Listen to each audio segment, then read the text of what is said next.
This morning I was given a copy of the Deloitte report, which will be tabled at the Senate committee here in just a few moments.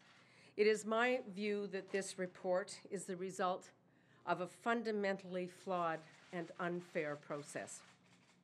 When appointed to the Senate in 2009, I was determined to be an activist senator, one who saw it as her job to advance causes that are important to Canadians. When invited to appear publicly and speak on subjects including the role of women in public life, our mission in Afghanistan, support for our troops, I saw it as my duty to accept whenever I was able to do so.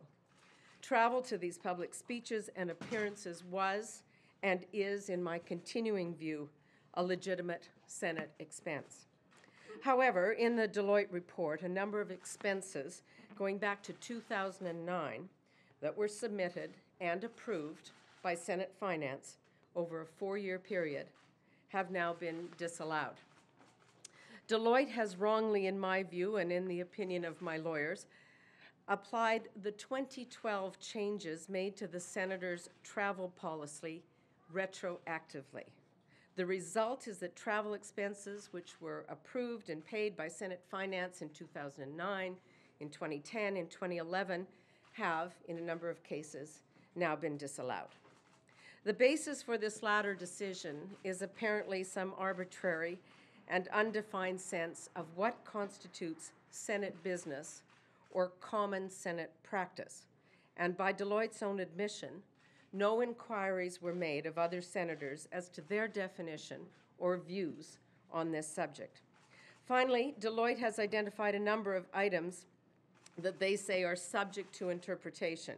In other words, Deloitte was unable to conclude that these expenses should not be allowed. So that determination will now be made by the Senate committee.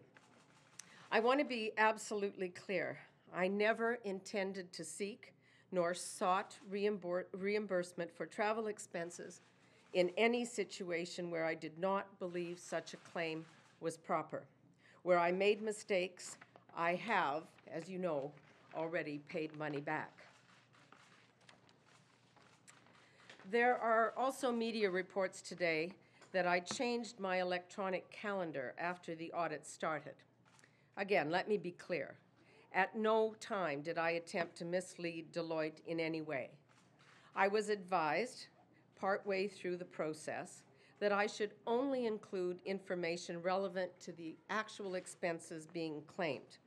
So we formatted our calendar accordingly and added as much information as we had regarding the claims without irrelevant or private or personal information included.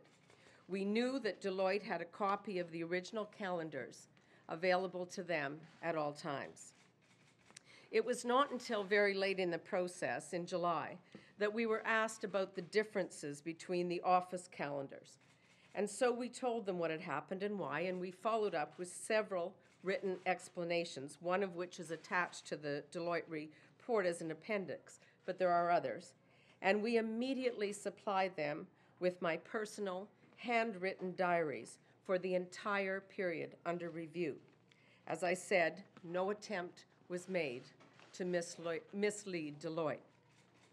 While I have serious concerns about the fairness of this process, I do not want to further burden the people of Saskatchewan, the Canadian public, or my Senate colleagues with this matter.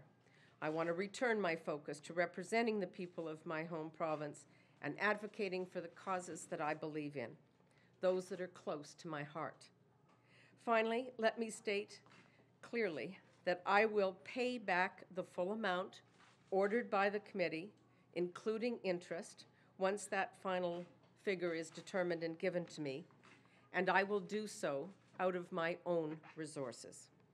I need, as you know now, to attend the committee addressing the auditor's report, and until that committee completes its report, there is really nothing else that I'm able to say. I thank you for your patience and your time here today. Thanks.